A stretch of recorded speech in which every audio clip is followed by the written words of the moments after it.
Good morning and good afternoon. Welcome to another episode of Before Coffee.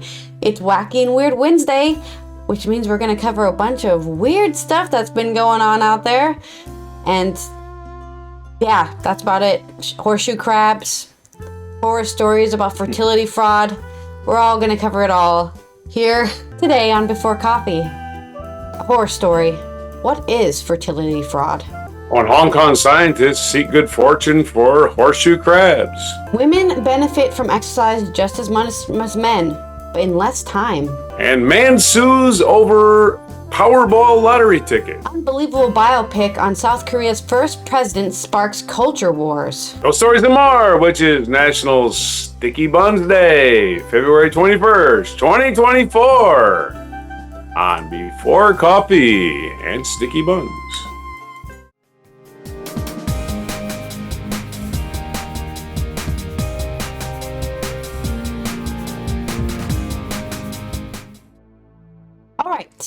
Let's go to our first news story from Chas Nuki Burden on The Week UK. Fertility fraud is when a fertility doctor fails to obtain consent from a patient before inseminating her with his own sperm. Specifically only men can do this. For now, I don't think any women can impregnate other women yet. An American woman has discovered a high school boyfriend she slept with and could easily have married is actually her half-brother. This horror story has reopened discussions on the issues of fertility fraud, said CNN. But what is this and what are the legal, regulatory, and ethical dimensions?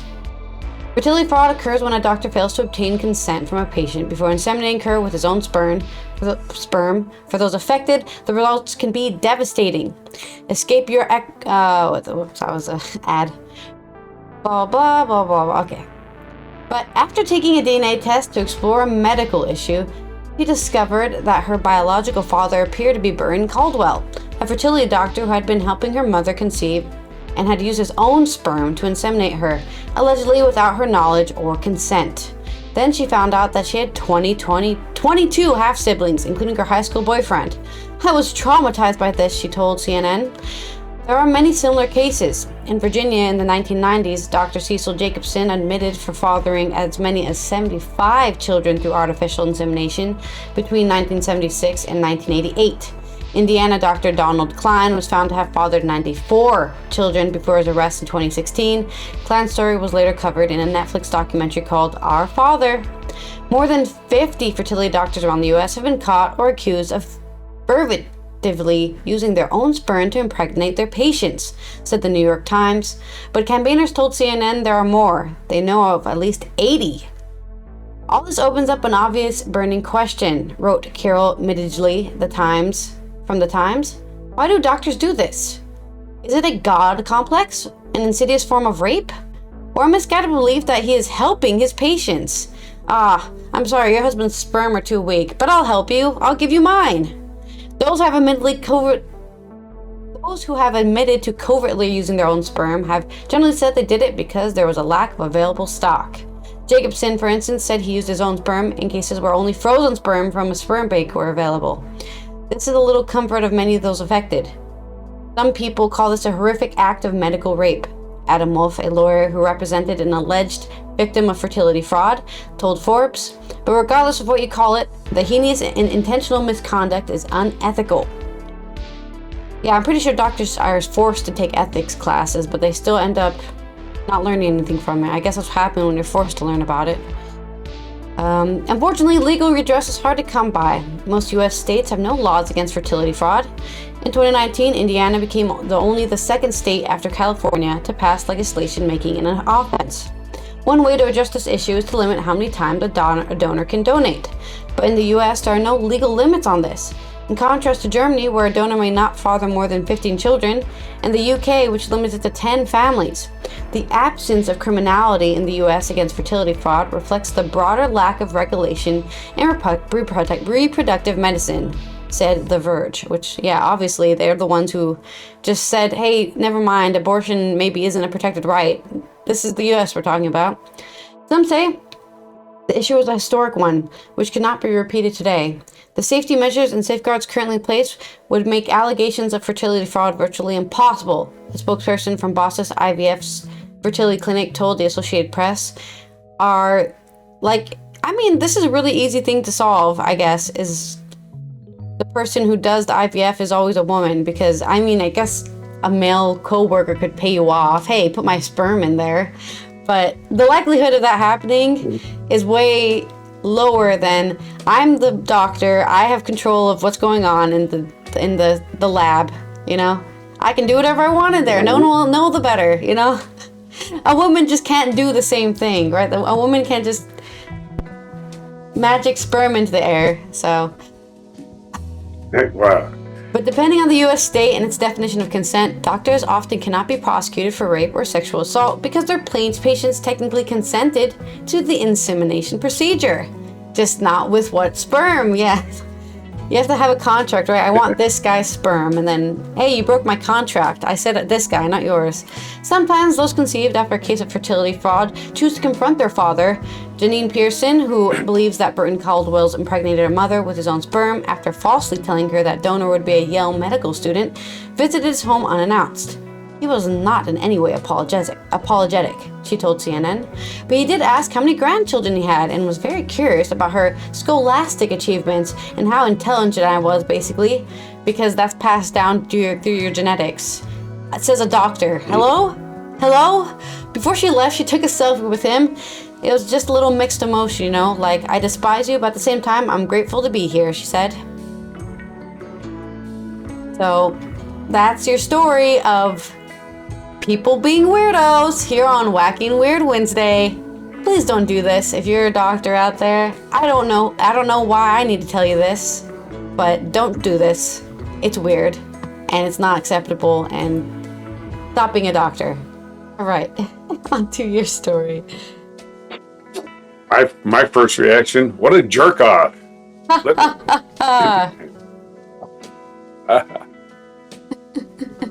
And on to other species that reproduce the natural way and have been doing it longer than humans. The horseshoe crab. This is from Reuters. Joyce Zhou. Z-H-O-U. Zhou. I think that's how it's pronounced. Hong Kong! February 21st, so you know it's today. What it says in the byline. Hong Kong conservationists on Wednesday began underwater tracking of endangered horseshoe crabs, which date back before the dinosaurs, in a bid to help them survive the perils of modern life. The spine-tailed creatures, named for the shape of their bodies, shells, face numerous threats, including loss of their nursery beaches for baby crabs, entanglement in fishing nets, and human exploitation for food. They are known as living fossils, serving as an important role in coastal ecology, the understanding of evolutionary science, as well as being a major food source for wading birds. Of the 4 species worldwide, the Chinese horseshoe crab, Tachypleus tridentatus, and the mangrove horseshoe crab, Carcinoscorpus rotundaconda, are found in Hong Kong coastal waters. The Ocean Park Conservation Foundation said it had initiated the first underwater automatic acoustic telemetry system for a pilot tracking study. The team released an initial batch of tagged adult crabs into Tung Chung Bay near the airport on Wednesday and will track and investigate movement and breeding patterns. Our commitment is to ensure the continuous breeding and survival of local horseshoe crabs in the wild, said Howard Chook, Foundation Director of OPCFHK.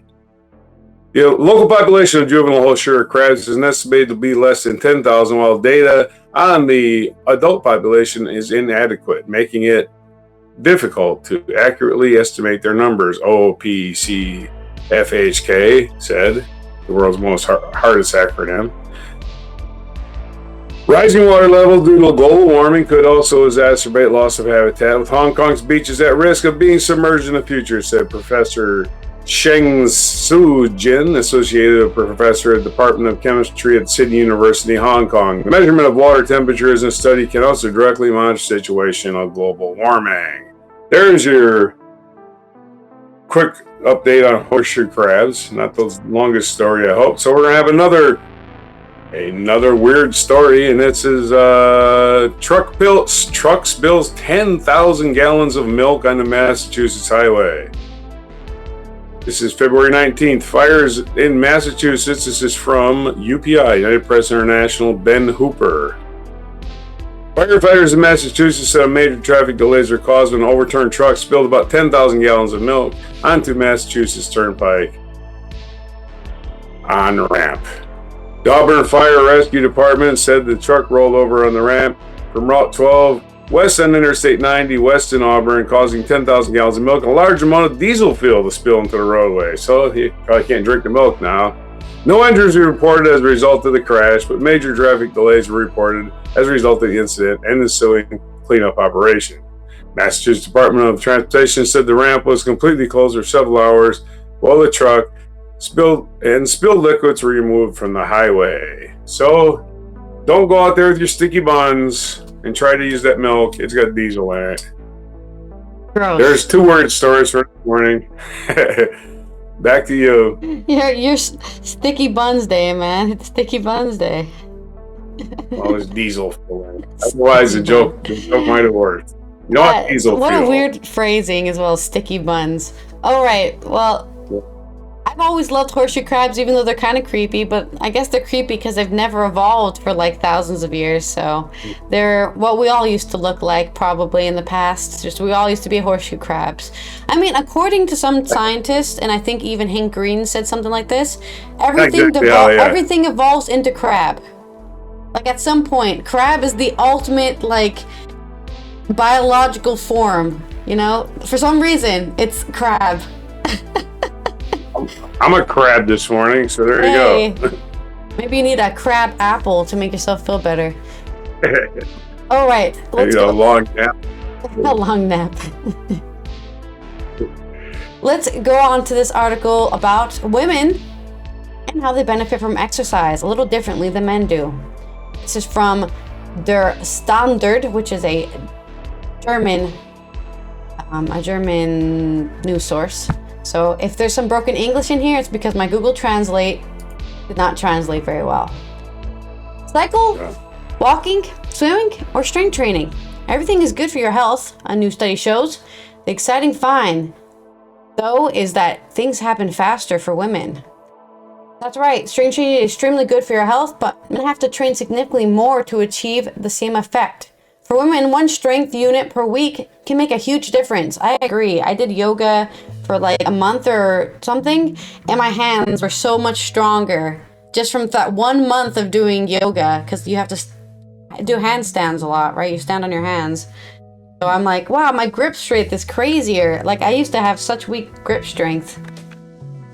Most of the time when it comes to health, women are worse off. They are more likely to have autoimmune diseases, they feel pain more strongly, they often tolerate medications more poorly, and they often have health problems that are difficult to identify, or at least women's specific diseases are often less researched. Also, I heard that women have different heart attack symptoms. So a lot of women have heart attacks and they don't even know it because they're like, oh, my chest hurts. And then they go to the doctor and like, you've been having a heart attack for a week. Why didn't you come to the emergency room? I didn't know. I'm just used to being in pain all the time. I didn't notice that I was having a heart attack. But anyways, pay attention to your body, guys. But there's also good news. Women benefit significantly more from physical training than men. This is shown by a study that was just published in the Journal of American College of Cardiology, GACC. The positive findings, women who exercise regularly have significantly lower risk of dying earlier due to cardiovascular problems, and in general. And there is good news, at least for those who have little time for exercise and who have to make much effort to exercise. Women get this better health benefit with significantly less time investment than men. To find their findings, a team of researchers analyzed data from 412,000 adults in the U.S. between ages of 27 and 61, from 1997 to 2019. That's a huge study. Almost 40,000 participants died during the period, including 11,000 670 from cardiovascular diseases. It was found that women who exercised regularly had a 24% lower risk of death during the period examined than those who did not exercise. In men, exercise reduced the risk by 15%. That's still a big margin though. I'm not going to exercise, it doesn't matter, it's only 15% reduced risk. It's like, that's still a lot. Women's risk of fatal heart attack, stroke, or other cardiovascular health problems was reduced by 36%, while men's risk was reduced by 14%. The study clearly shows that exercise is an incredibly effective way to live healthier and longer, said Susan Chang, a cardiologist at Cedars-Sinai Hospital in Los Angeles, in a statement. On average, women do less exercise than men. We very much hope that these findings will motivate them to change that. By the way, it's not that important which sport you do to get the benefits. The researchers were able to determine the connection of all forms of training, from brisk walking to intense exertion such as spinning or jumping rope. Strength training with your own body weights also works.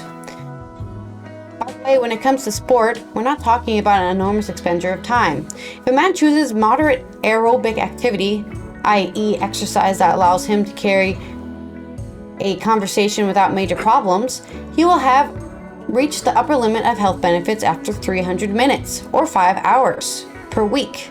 Only 5 hours per week.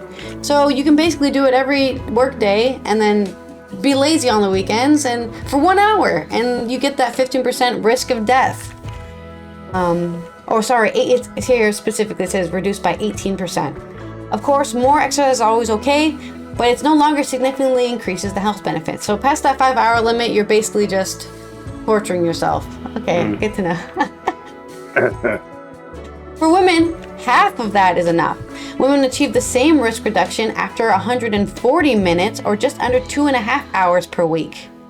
If you increase it to 300 minutes, the risk of death is reduced by 24%. Anyone who prefers to really exert themselves during sport and push themselves to the limit of their performance has exhausted the health potential of 90% less risk than a man with 110 minutes of training per week. At least that's what the data in the study is showing. Women only need to exercise intensely for 57 minutes to achieve the same positive effect.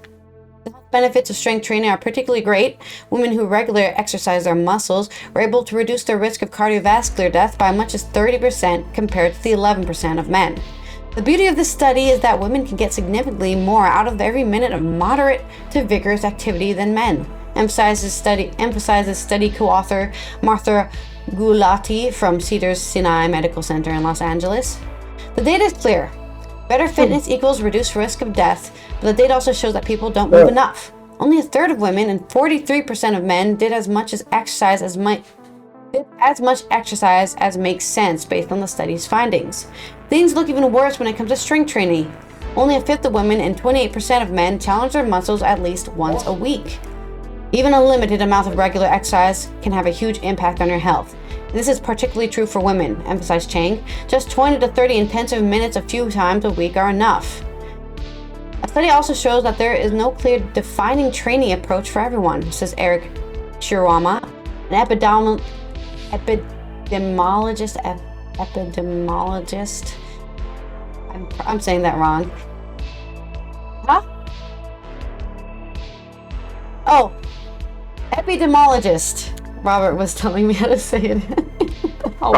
National Institute of Health in Baltimore, Maryland.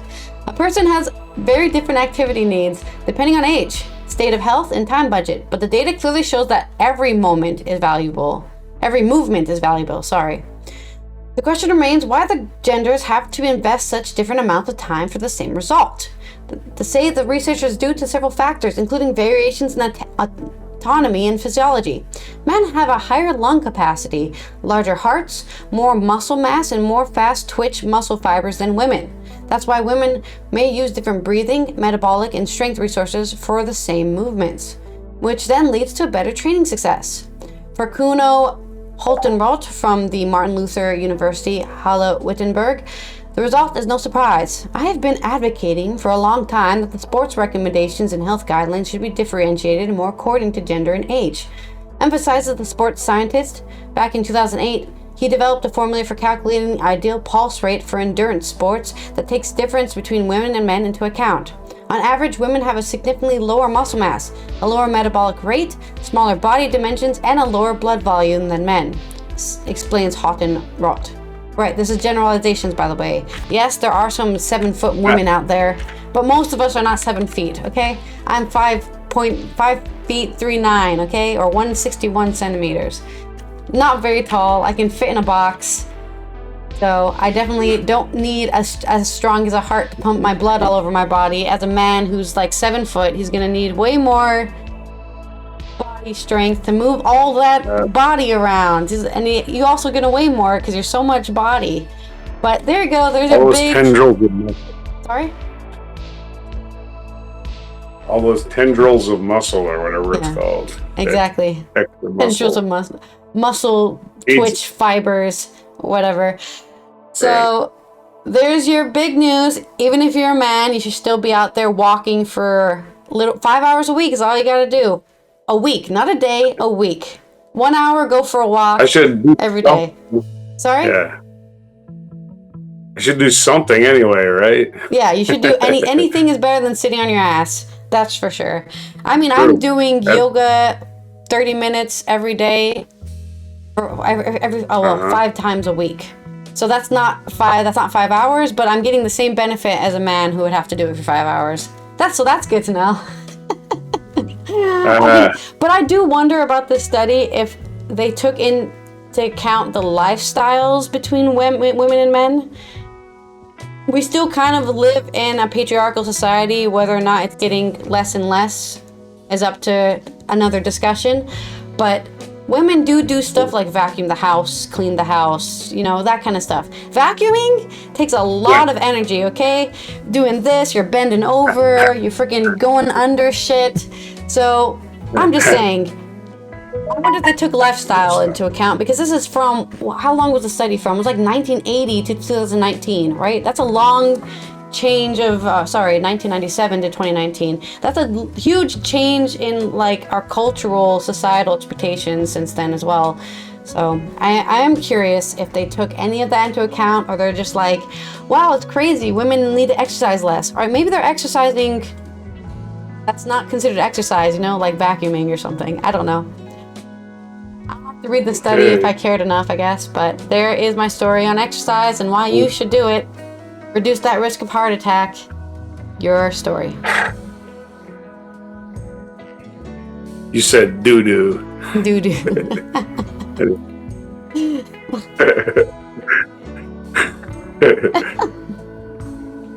I've been laughing about that for 2 minutes. Anyway,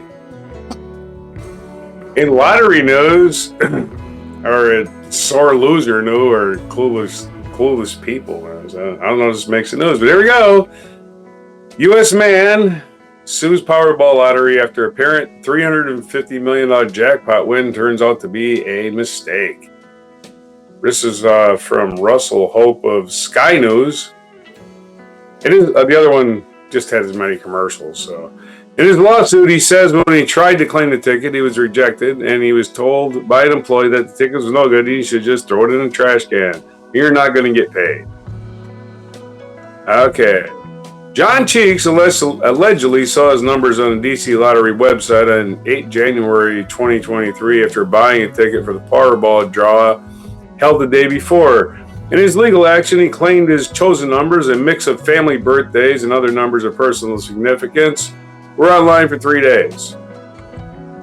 Mr. Cheeks told NBC Washington, an affiliate of Sky News, U.S. partner in NBC News, he got a little excited but didn't shout. I didn't scream. I just politely called a friend. I took a picture as he recommended, and that was it. I went to sleep.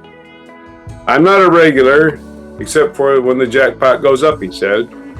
But the numbers posted on the website were not those pulled out in the draw because, according to Mr. Cheeks' case, a lottery contractor, Washington-based Teoti Enterprises, accidentally posted the wrong numbers, that it was a mistake.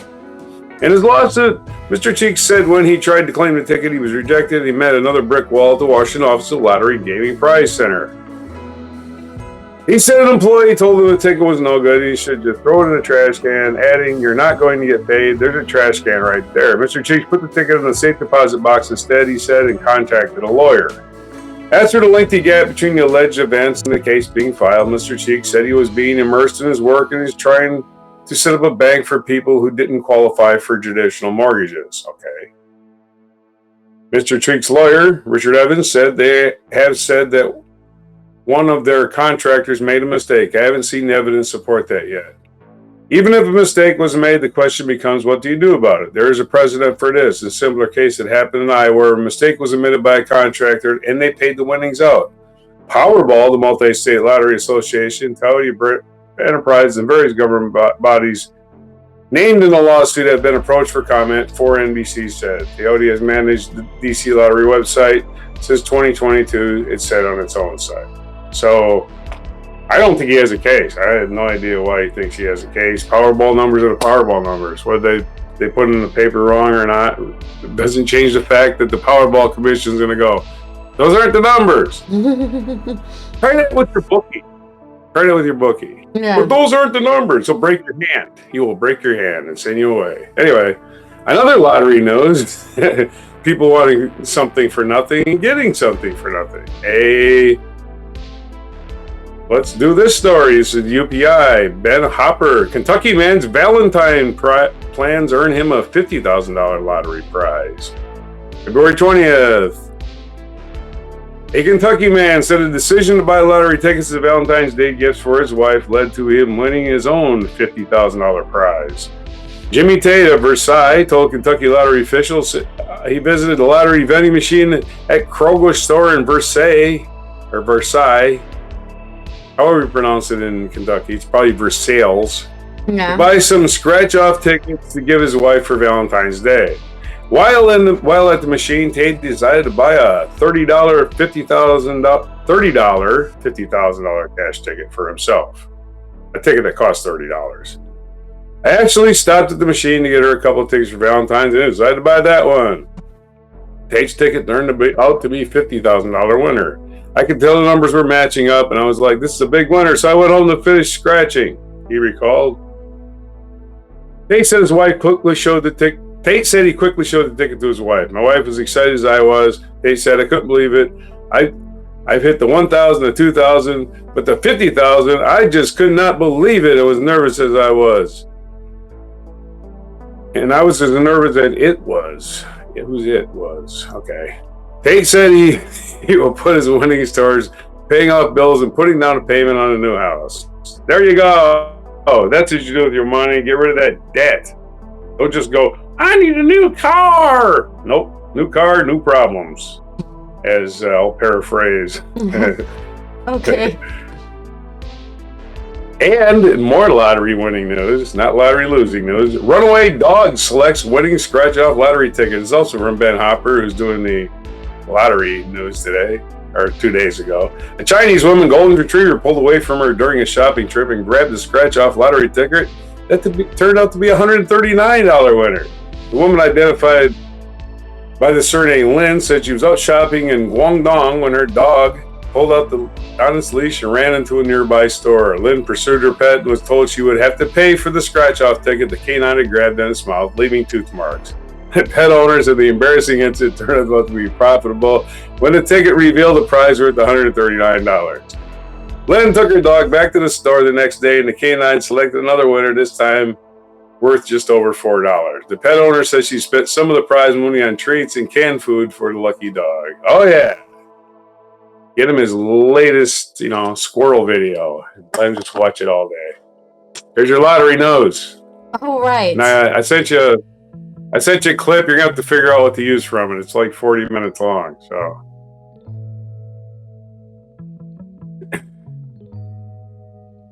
I thought you might have seen it by now. You didn't see it? 40 minutes long. Oh, sorry. I thought you'd seen it already. I was oblivious. Okay. There's your lottery news anyway. Let's go ahead and cover our culture segment. What? Sorry? I'll stretch out the stay in history a little bit. No, it's fine. Let's go ahead and talk about our culture segment, which is about a biopic that's been released recently about South Korea's first president. And supposedly it's causing a culture war, whatever that means. This is from I'm not sure what this is from. Let me remove my read mode. South China Morning Post. There you go. It's from China Morning Post. The documentary The Birth of Korea, an ode to South Korea's first president, has taken the country's box office by storm and reignited its culture wars. This is published, this was by Kang Hyun-kyung. The Birth of Korea, a documentary depicting the life of South Korea's first president, Syngman-rhee, 1875 to 1965, has quickly become a must-see for moviegoers across the country since its release on February 1st. Up to February 15th, the documentary had attracted 430,000 viewers to cinemas, ranking it the third of the South Korean ranking it third at the South Korean box office after Paul King's fantasy musical film Wonka and the Japanese animated film Demon Slayer Kimetsu no Yaiba The Hashirana Training, which is like an anime film based on a currently running anime. It's rare for a politically themed, low-budget, independent documentary film about a late former head of state, especially one who died almost 6 decades ago, to achieve box office success. Kim Jong-un, the filmmaker behind The Birth of Korea, also known as Young Kim, suggested that the reason his film has created such a buzz could be attributed to its role in dispelling decades of disinformation about South Korea's first president. He referred to this phenomenon as the power of fact. Birth of Korea is Kim's ode to Rhee, who the director believes has long been unfairly accused of being a self-serving, corrupt leader who prioritized the interests of the wealthy and powerful establishments. I realized that he wasn't quite a good person, he says. I was emotional and wiped my tears from my face several times while editing the film. I felt sorry for him because his legacy didn't get due attention for the past decades.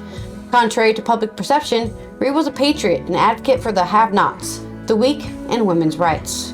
Kim Jong-un, on The Birth of Korea's reception, he never imagined people's reaction would be as profound as they have been. Kim claims Rhee's legacy was distorted and contains a lot of misinformation spread by North Korean regime and its supporters in the South. The hottest Korean entertainment news and trends, from K-pop to K-drama, straight to... Oh, sorry, this freaking ad, but it's been... Okay. If you want some K-pop news, I guess follow these guys. So, Rhee's legacy was distorted by North Korean regimes and its supporters in the South. Rhee became a target of North Korea's founder Kim Il-sung, who tried to discredit Rhee to establish a reputation that he was the only legitimate leader on the Korean peninsula. Typical of somebody like that to say. Here in South Korea, there were and still are North Korean sympathizers, and they cooperated with Kim to paint Rhee as a pro-Japan politician. He says, talk of the birth of Korea spread quickly online as those who watched the film shared their favorable reviews. Social media platforms have been inundated with positive reviews. Some viewers said they had complex feelings of sadness and regret because they realized their prior knowledge about the nation's first president was not fact-based. The number of cinemas screening the film has increased from dozens to hundreds nationwide as it created a buzz. I anticipated that the documentary would have a significant impact on society because it brought light several new facts about Rhee, some of which are quite shocking, Kim says. But I never imagined that people's reaction would be so profound as they have been. This is truly unbelievable. Based on the thorough literary research and interviews with experts both at home and abroad over the past 3.5 years, Kim traced the footsteps of the former president. According to the filmmaker, Rhee was not only an educator and a humanitarian worker, but also a visionary leader who laid groundwork for South Korea's meteoric rise as a prosperous, free democracy from the ashes of the Korean War, 1950 to 1953. We owe Rhee a lot. He is the man who built the infrastructure of the freedom and democracy that we enjoy today, he says. I wonder how many Koreans are aware that he was a leader in women's rights. He established a school in Hawaii for the many Korean girls who were abandoned or neglected without receiving proper care from their parents, and some who had become homeless. There were the children of Korean sugarcane plantation workers who migrated to Hawaii in the early 1900s. It was Rhee who championed the enfranchisement of women, leading to Korean women being able to exercise their right to vote as early as 1948. which preceded similar rights granted in countries like Switzerland and France, he says. The release of the birth Cruella followed the phenomenal success of 12/12, The Day, a movie centered around the 1979 military coup that compelled military general turned authoritarian leader Chu Dun-hwan to power, which garnered 13 million viewers. The birth Korea has reignited a culture war in South Korea between right and left-wing groups vying to impose their respective ideologies and values upon society. The culture war peaked during the administration of President Moon Jae in 2017-2022. Throughout Moon's 5 year in office, there was a surge of films portraying pro-democracy activists in 1980s as heroes. Kim says his documentary wouldn't have been successful as it is today if it had been released when Moon was president. It wouldn't have created a buzz, he says. Conservative politicians continue to endorse the documentary on social media. An Dong-hoon, interim leader of the ruling People's Power Party, PPP, watched the movie on February 12th in theater near the National Assembly, told reporters that Ri made several critical decisions which helped South Korea become what it is today. Without the Mutual Defense Treaty signed between South Korea and the United States on October 1st, 1953, the land reform policies, the nation would have been very different from what it is today, he said. South Korea's Land Reform Act, enacted in 1949, stands as a pivotal measure that facilitated the transition of tenant farmers into landowners. The shift played a significant role in propelling the nation towards double-digit economic growth while maintaining relatively low income inequality during the 1970s. On the security front, the Mutual Defense Treaty has been an instrument in safeguarding South Korea against further invasions from North Korea. President Yoon Suk-yeol says that the birth of Korea provides an opportunity to learn history, according to an official statement from the presidential office. So there it is, your story on this great film biopic about the first president of South Korea. I guess check it out. I'm sure at some point they will have some subtitles for it because honestly, just because it doesn't affect your country doesn't mean you can't learn something from it. And it's nice to know about everyone's history, not just your own nationalistic, patriotic centered one. So check it out when and if you can, and this day in history. Okie dokie. This day in history. On this day in history, we're going back into... Geez, wait. We might have gone back to yesterday or tomorrow. Hold on a second here. Scrolled a little fast. Ha! All right. So I was reading more stuff. All right, this day in history. 1836, French opera and ballet composer Leo Delibes, who was the first to write music of high quality for the ballet, was born in Saint-Germain-du-Var. This is from Britannica.com, who sometimes can't do math. 1848, on this day, the Communist Manifesto, written by Karl Marx and Frederick Engels, was first published. The pamphlet became hugely influential. 1866, American Lucy Hobbs Taylor became the first woman to earn a doctorate in dentistry. So she commenced pulling them teeth. 1876, a doctorate in dentistry. An interesting term. 1876, abstract sculptor Constantine Brancusi was born in Romania. In 1885, the Washington Monument was dedicated on the grounds of the Mall in Washington, D.C. In 1893, Spanish musician Andres Segovia, who was considered the foremost guitarist of his time, was born.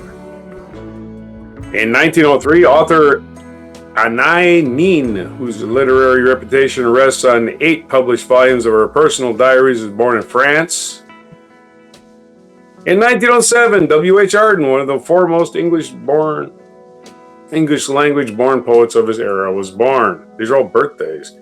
In 1916, the Battle of Verdun, one of the most devastating engagements of World War I, began. So 108 years ago. Today, war. 1921, on this day, Reza Khan, later Reza Shah Pahlavi, overthrew the Qajar dynasty in Iran and became the Shah of Iran, I imagine. 1925, the American weekly magazine The New Yorker began publication under Harold W. Ross.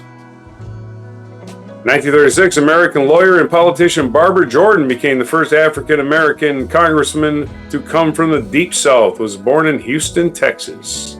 Happy birthday, Barbara Jordan. 1972, U.S. President Richard M. Nixon paid a state visit to the People's Republic of China, ending a 21-year estrangement between the communist country and the United States.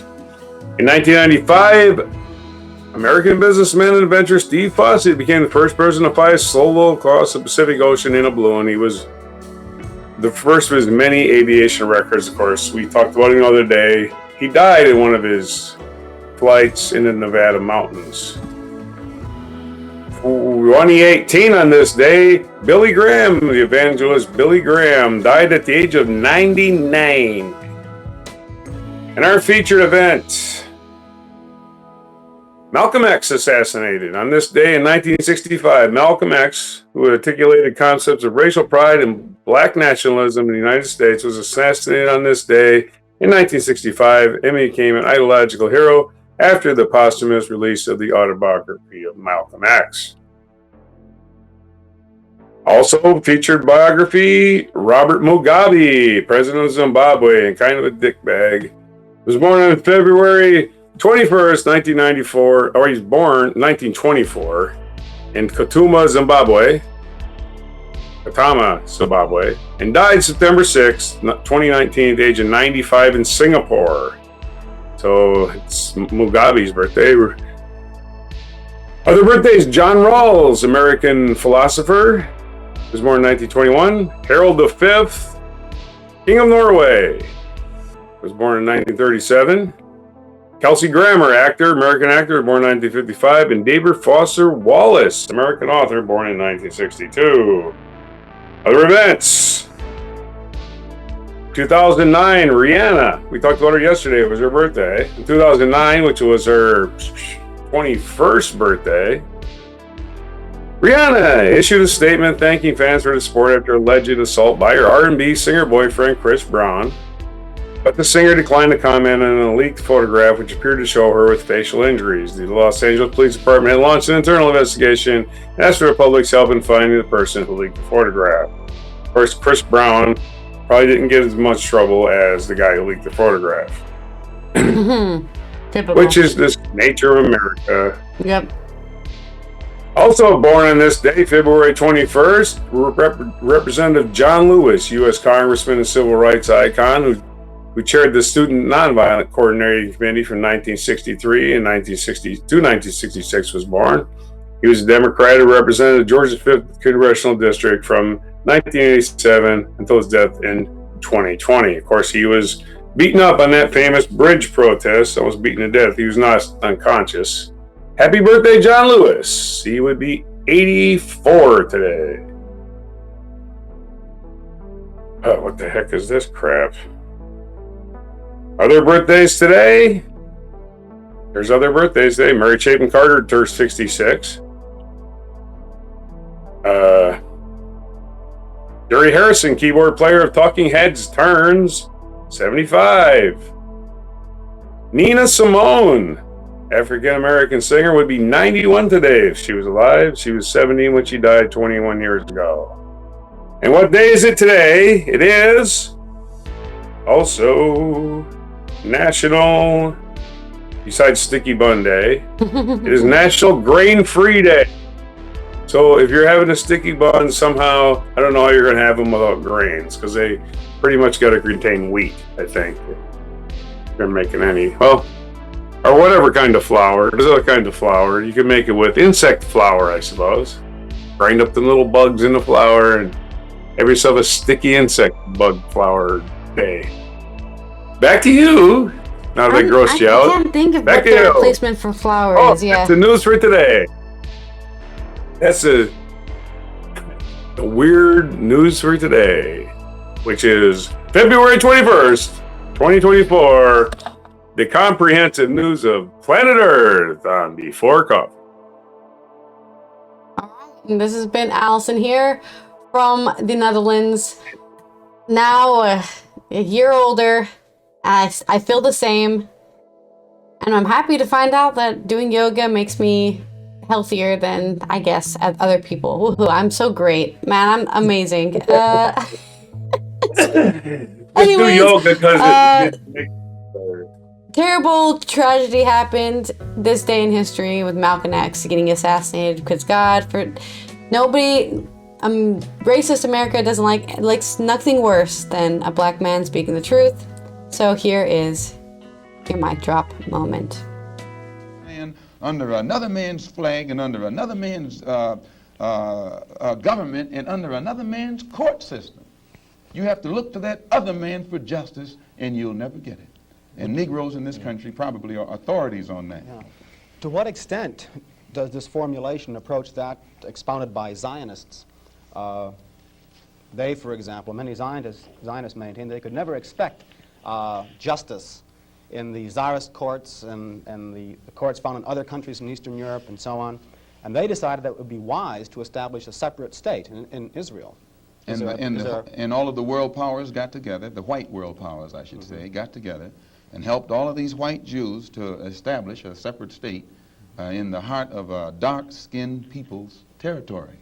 And if white people can get together and let other whites, help other whites to establish an independent nation right in the midst of dark-skinned people, and then we don't see where white people should be so much against the Honorable Elijah Muhammad's solution, not of setting up an independent dark nation in white people's property, but he's asking the opportunity to set up an independent nation on our own continent. Let us leave America and go back home among our own people on our own land and set up our own independent society. But all he says is that this government, which made us slaves, should supply the transportation for us to get back home and give us all of the machinery and the tools necessary for us to till the soil and establish our own agricultural system to feed and clothe our people, our own economy, and in some way become an independent people among our own people on our own continent. This is intelligent.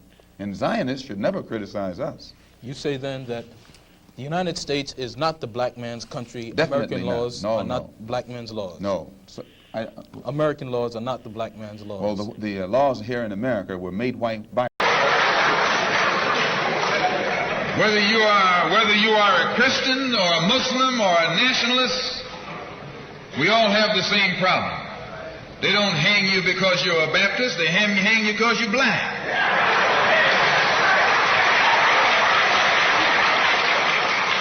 They don't attack me because I'm a Muslim, they attack me because I'm black. They attack all of us for the same reason. All of us catch hell from the same enemy. We're all in the same bag, in the same boat. We suffer political oppression, economic exploitation, and social degradation. All of them from the same enemy. The government has failed us. You can't deny that. Anytime you live in the 20th century, 1964, and you walking around here singing, "We shall overcome," the government has failed.